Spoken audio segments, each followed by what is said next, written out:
Limasawa!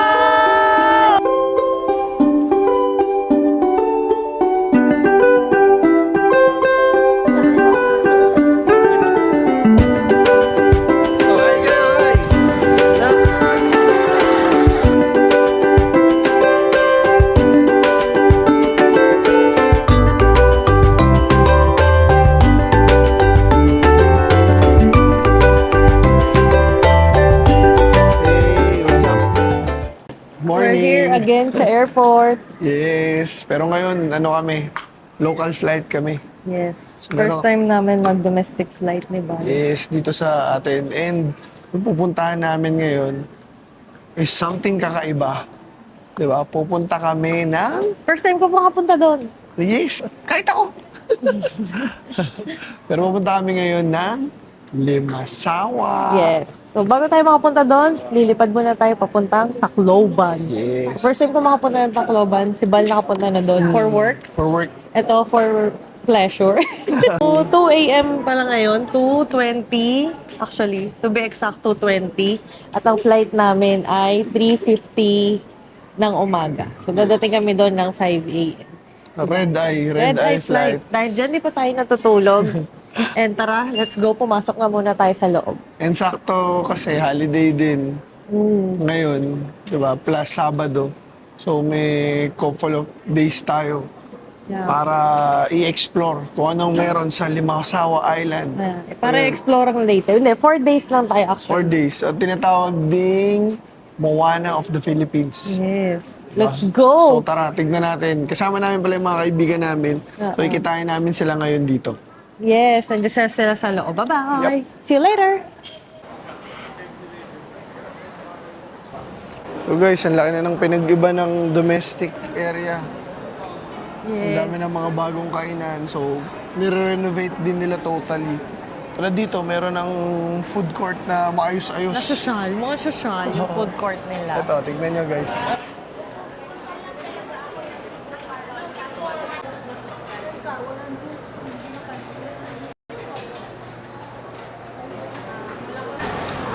Bili lang tayo tubig, Bal?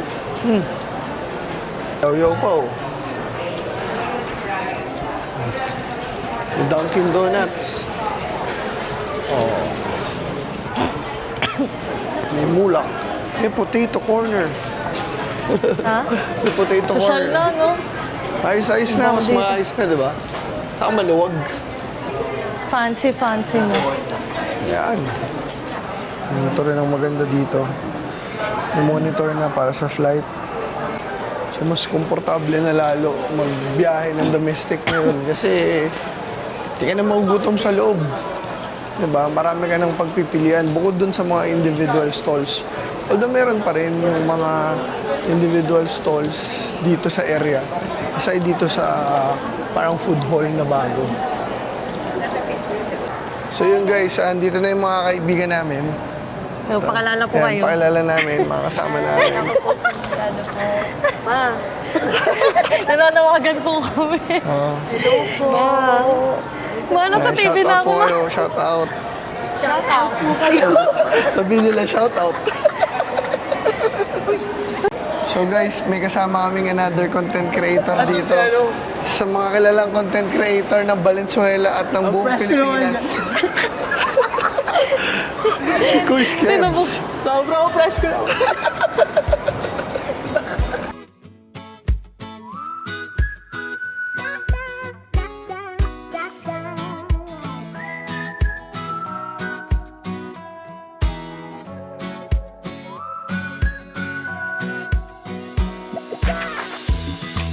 Pamangkin na Nakagiris mayor.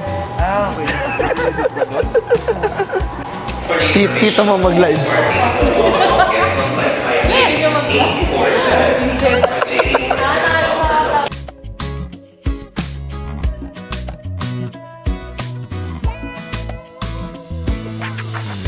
Hello everyone, we are paging for the following guests, Miss Danica Badar, and Miss Lezil Muñez.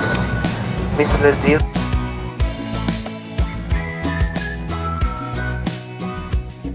So, nandito na kami sa Daniel Romualdez Airport. 1 hour lang yung biyahe from Manila to Tacloban. Ganun kabilis. Kami sa Tacloban. Yes. Doon na kami, nasa na kayo? Charot. Kami sa Tacloban, kasama namin si Kuis Kebs. Yes. Nandito pala yung sakyan namin. Nag-rent kami ng car. Mas maganda nga yung low light niyan.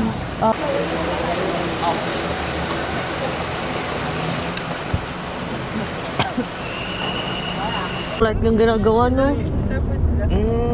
Ni-improve. Parang yung sa Clark. Oo nga, no. Yung nga, hindi ko yung nagagawa. POV. POV. Nagugas ng pinggan. Ha ha ha ha. So, Ano pagtapos ng board? MSE! Ang daming bao! Na pala pag-abot mo sa akin, ang asim na. Hey, good morning. Hi! Yeah. Yes, andito na kami sa Tacloban. And Yes. to be specific, andito kami sa car rental. Mm-mm. So, magre-rent kami ng car papunta sa port. Padre Burgos Oo. Port. So, yung purpose para ba't kami magre-rent ng car? Kasi 7 kami. Para mas comfortable na din sa amin. Kasi nga madami naman kami. Correct. And also, para meron kaming pwedeng mag-side trip pa kung saan man namin gusto pumunta. So, nagrenta kami ng sasakyan dito sa Nox Car Rental.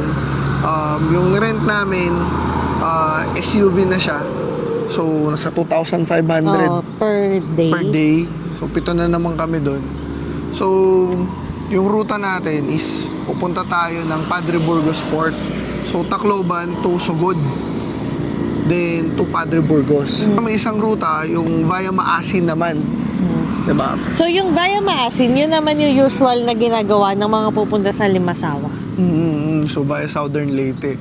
So, tingnan natin kung gaano kabilis tayo makakarating. Pero parang more or less mga 3 to 4 hours Na drive. na drive papunta ng Padre Burgos Port. So, tingnan natin today kung So, yes. paano. Tapos, yung kaya kami dun sa Padre Burgos Port, kasi yun yung in-advise sa amin dun sa taga Limasawa na kinuhanan namin ng tour doon. Correct. Para daw, yun daw kasi yung mas mabilis na way papuntang Limasawa. Yup. So, dahil tara, dyan, magdadrive na tayo. samahan nyo kami at puntahan natin tong mga lugar dito sa Tacloban at ano pang makikita natin dito sa Leyte. Yes. So, tara. Mahaba-habang araw to. We shall return. Gusto mo sa'yo muna yung mic ko? Oo nga, Kibs. Sa'yo mo na yung mic. Alam, huwag mo yung kabaklan kung may expose. Ay, nadidinig ka nga dyan. Sabi mo yan.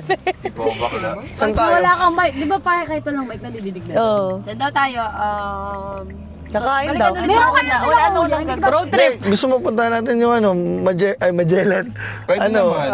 MacArthur Walk. Zumba. Pabaka Oo. din kasi si Tita Lynn, sunduin muna natin. Sino si Tita Lynn? Yung nanay ni Jason. Jason na Ano Zumba? Let's go, guys. Hindi ba? Si ano yan? Si ano yan? Hindi yan yung kapatid. Si Albert Nicolas. Albert Nicolas yan. Hindi. Burgos, yo. Si Ninong Ryan pag nagpagupit. Oo. Mali. So, saan tayo papunta, guys? 83. Saan tayo? Basta diba? Wala, meron din. Ay, hindi, pinaikot ka dyan sa kabila. Diretso ako? Hindi, dito. Dito? Pakabilas. Sogot Bay, Padre Burgos. Ito, nagpagaan. Yan ba sa lupa mo naman? Actually. Si Ninong Ryan pag Guys, nagpagupit ang ba? magbibideo sa atin ngayon si Kuis 3 Kebs. hours. Yeah. Hi guys, wala na tayong privacy ngayon. Kailangan natin to para ma-monetize. Diretso lang ako, Jay. Kasi naman yung dapat na nag-waste, nasa harap dapat.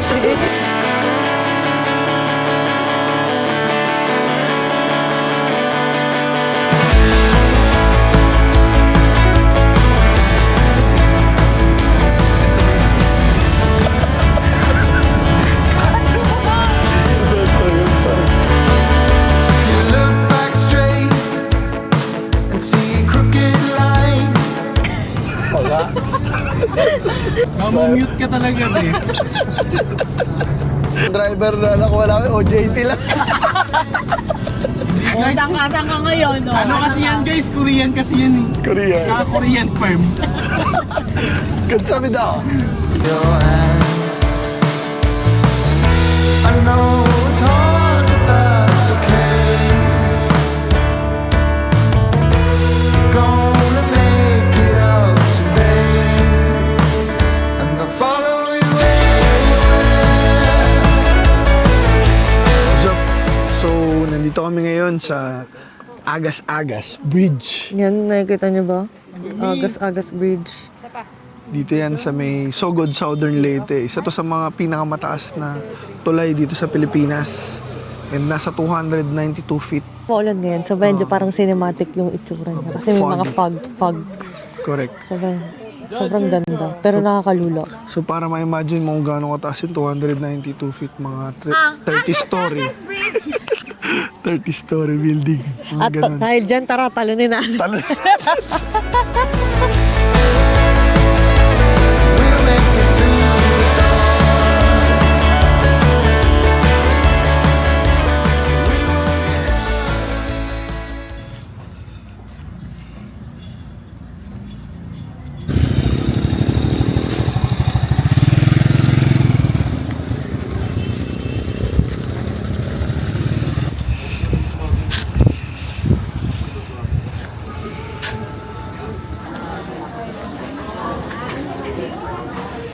What's up? Good afternoon. So, andito na kami ngayon sa Padre Burgos Port. Yes, so medyo madaming tao and also maulan. Correct.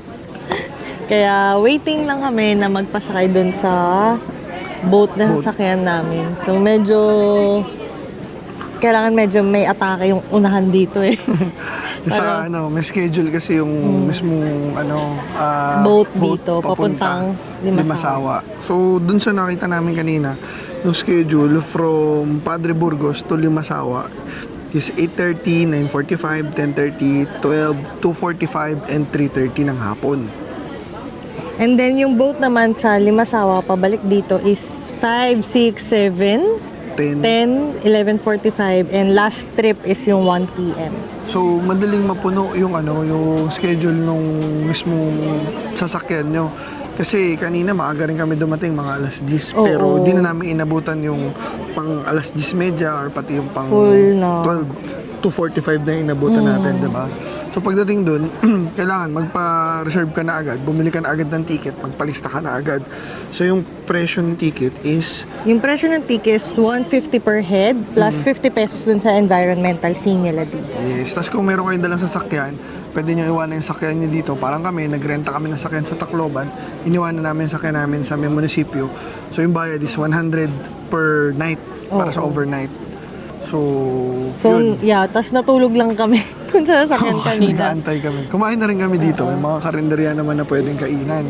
Although, sinasabi rin ng mga staff, pwede rin naman yung parang may mga private na di ba? Oo, private boat. Kaya lang medyo nananaga sila dun sa pricing. Sa presyo. Oo. At least ito, Oo.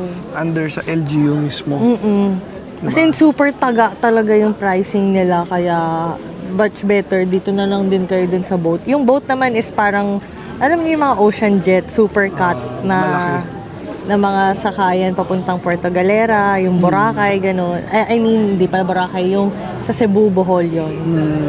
Or Pamindoro. mga Ganun yung sasakyan yung super cut. Parang super cut siya din. Tapos yung capacity naman nun nasa 100. Diba? Like syempre nung mga private, mga mga pump boat lang.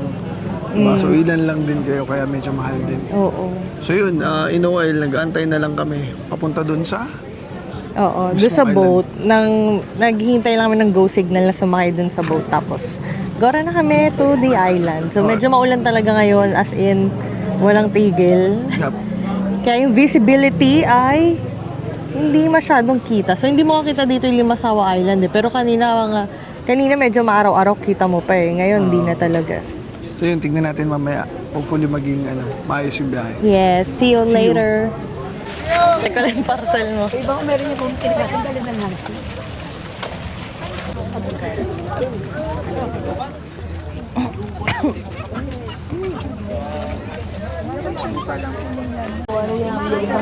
Ayan, tita. Nasubok agad pag yung waterproof na ito.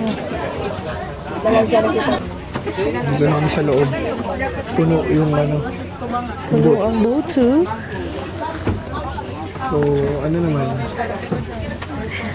Nahanap ko na yung kating ko. Tsumaalin. Kaya ano, masusubukan ng ating capacity sa mga extreme rides. True. So guys, kasama pala namin another content creator, si Quiz Kebs. Yan. Follow nyo siya kasi maraming mga maraming mga content about cooking. Kung mahilig kayong magluto. Yan. Kung mahilig kayong magluto, ito talaga isa sa mga aasahan. Lalagay namin yung yung page niya dito. Guys, para yumaman tayo sabay-sabay dyan. Tama.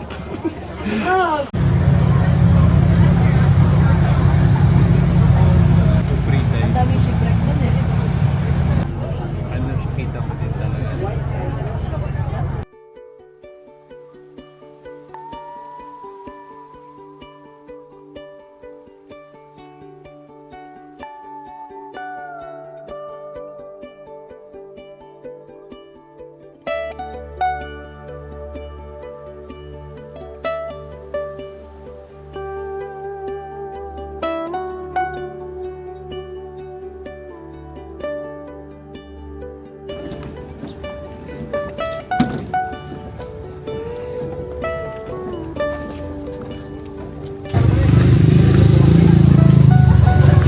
Tayo. Welcome to Limasawa! Hi guys! Welcome to their vlog!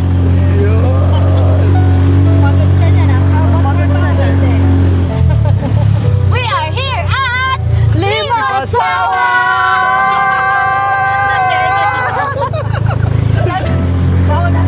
Very ironic.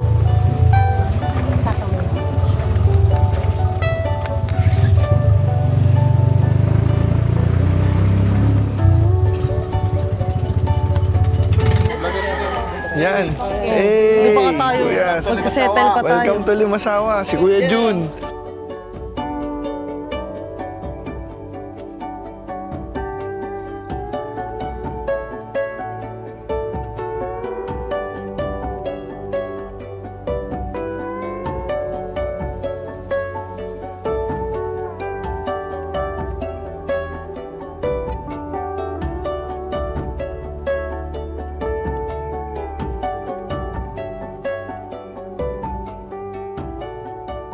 Kaso baka mamaya, kasi kilala yung mga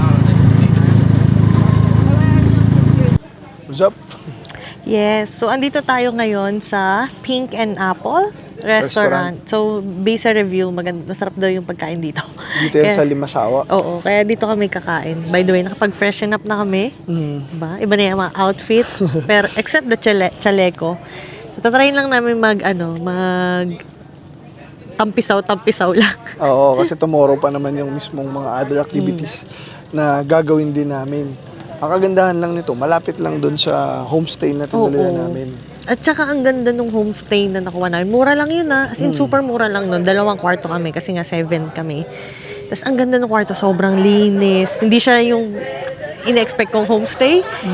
Kaya approve yung homestay na yun.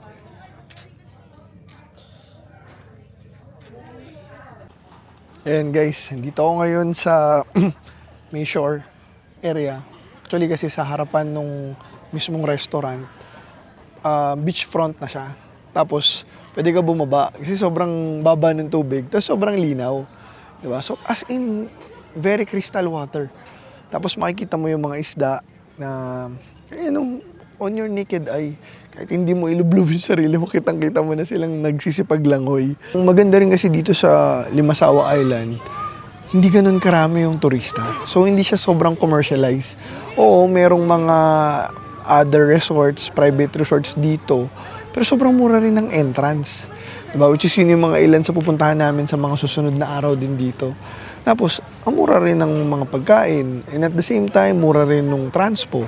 Diba? So, yun din, it's a good thing na na-try namin to. And hopefully, mapanood nyo tong vlog na to. Para at least, kahit kayo mismo, maengganyo kayong magpunta rito sa Limasawa Island. I think yung Limasawa, somehow, sa experience ko sa dagat, sabi nga namin ni Bal, parang nako-compare namin din siya sa Cagbalete Island eh. Diba yung Cagbalete Island, di ba? So, remote island din siya. Na kailangan mo mismong biyahihin ng bangka para makarating ka. So, parang ganun yung vibes. Na hindi ganun karaming tao, di ba? Plus, ang linaw ng tubig.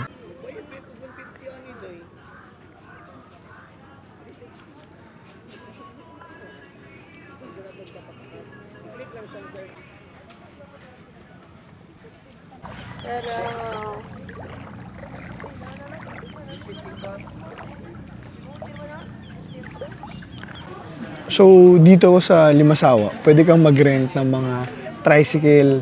Siyempre, may tricycle drivers. So diba? usually, tricycle talaga yung kapag magtutour ka dito. So parang sa Batanes, di ba? Parang tricycle din. So same thing dito.